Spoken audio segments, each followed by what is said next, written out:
So welcome to this edition of Talk to Me with David Ward, and we have special guest David Wilcox here. Welcome. Thanks for coming on the show. Thank you, David.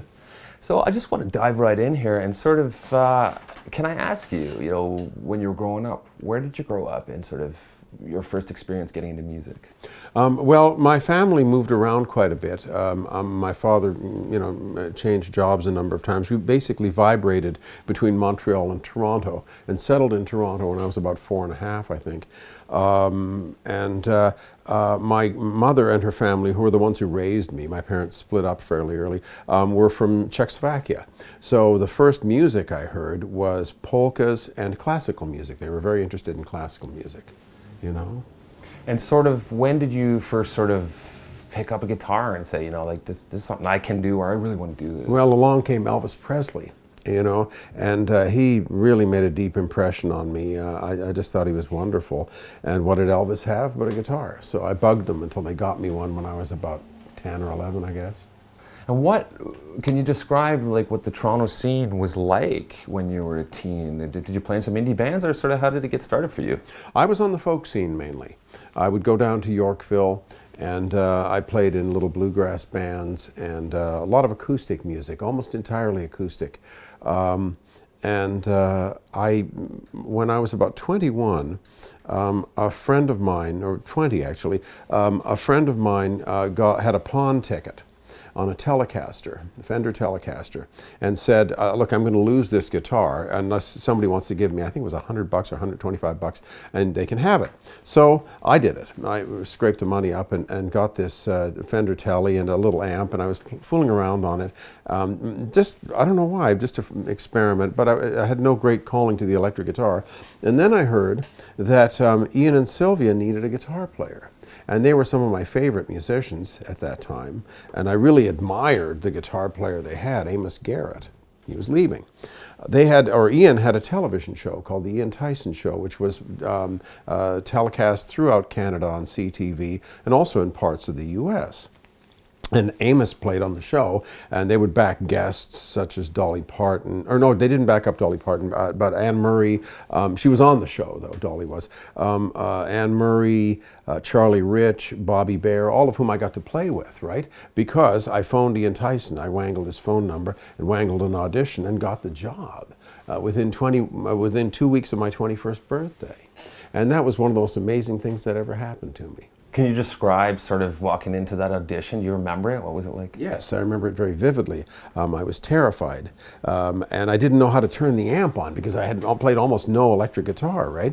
I didn't say that, but that was the reality. So I played, and the only reason I can think of that I got the job is probably because I didn't try to look good. I tried to make Ian sound good.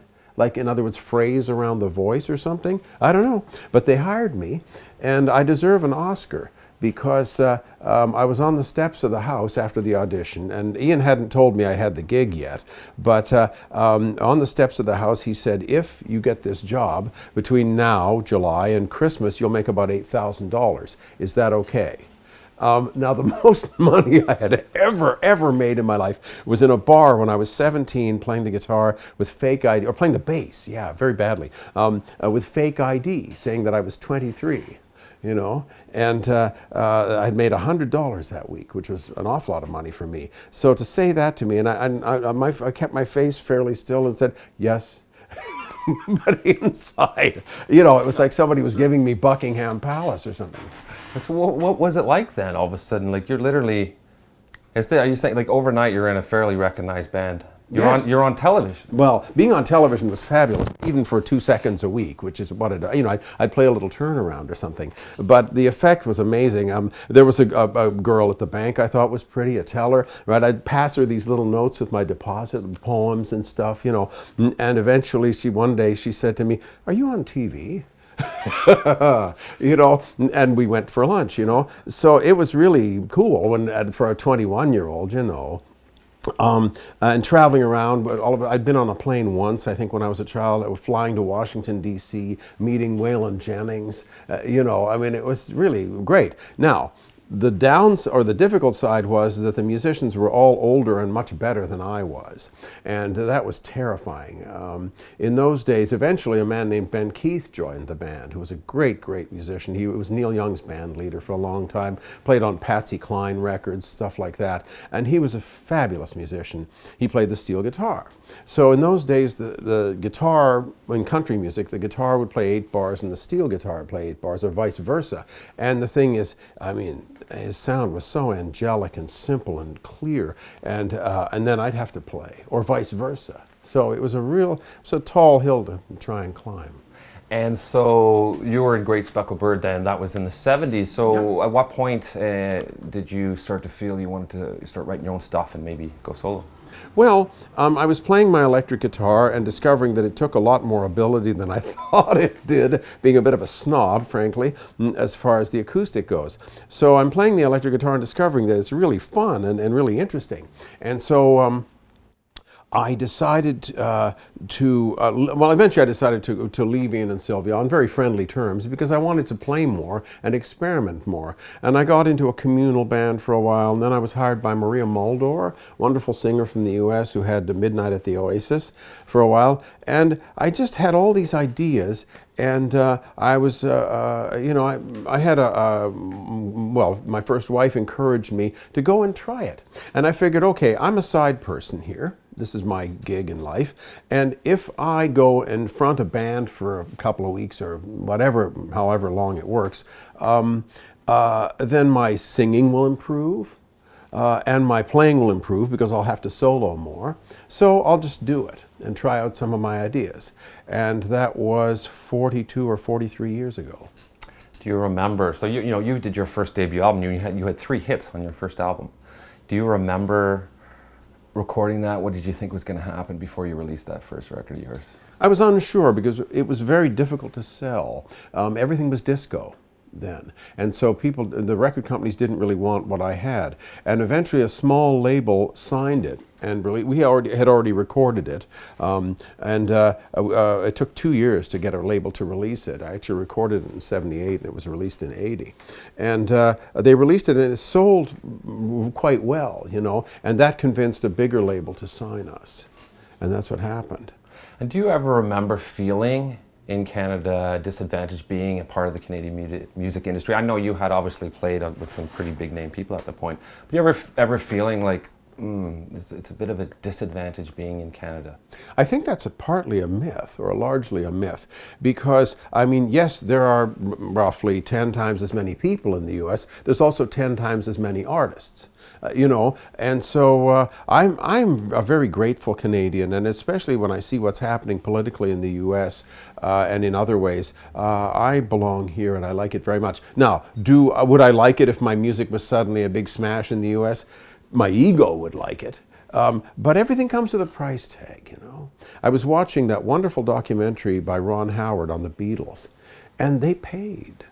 The Beatles paid personally and as human beings for that experience, as we all pay for all our experiences, Can you think of any really cool experiences that you had in the studio? Is there anything you remember about cutting a record that took forever? Something went wrong, or someone that played, or is there anything that stands out to you about studio work?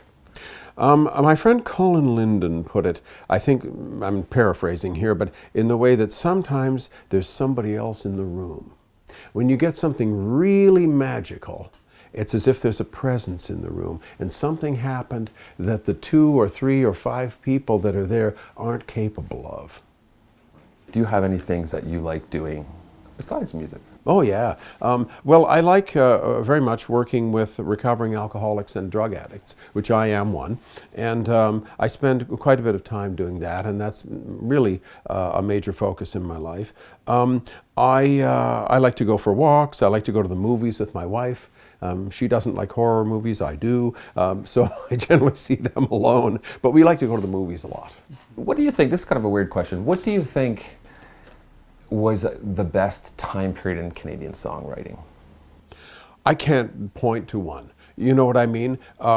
Great songs are being written now. Drake, there's so many artists who write wonderful songs. So how do you compare that to Joni Mitchell, Gordon Lightfoot, great songwriters, so I don't think in terms of eras too much. I've definitely seen major changes. Sometimes I get asked, what's the biggest change you've seen in the music business since you started? And I always give two answers. The first one is that when I started, there was a network of little bars throughout southern Ontario. Apparently a third of the population of Canada lived in the horseshoe around Lake Ontario. And there were dozens and dozens of little bars where bands could work and make a subsistence living. I mean, you're not going to get rich, and some of them were pretty funky, and the accommodations were pretty, messy. But the fact is that you could work and live doing that. That's gone. So I think it's harder, especially for a front person, to get started now, because I got to learn how to work with an audience. You have a heckler, right? But the thing is, and you want to, take care of the heckler, but you don't want him and 20 friends waiting outside when you finish afterward. Or humiliate the person because you're the guy with the mic, so you'll look like a bully if you do too much that way. I mean, it's just one lesson, but you could learn all those lessons about how to work with a crowd and feel them out and see what kind of song they want next. The other change is the internet. When I started, there were 5 or 6 major labels that basically controlled popular music to a large degree. And we all knew bands and artists who were really superb who didn't get signed. Didn't get a chance, Or as somebody said, got signed and didn't get promoted. I'm one of the lucky ones. I got signed, I got a chance, and it worked out for me. And I'm very grateful. And is there anybody that you do like to listen to now? Is there any current music that you sort of Ed Sheeran, wonderful. Lady Gaga, like her very much. I listen to a huge spectrum of music, and only a small part of it comes from now. I listen to roots music a lot, to classical occasionally. I'm John Philip Sousa, ragtime, anything that strikes my fancy. David Wilcox, thank you very much for joining me. Thank you. Thanks for having me.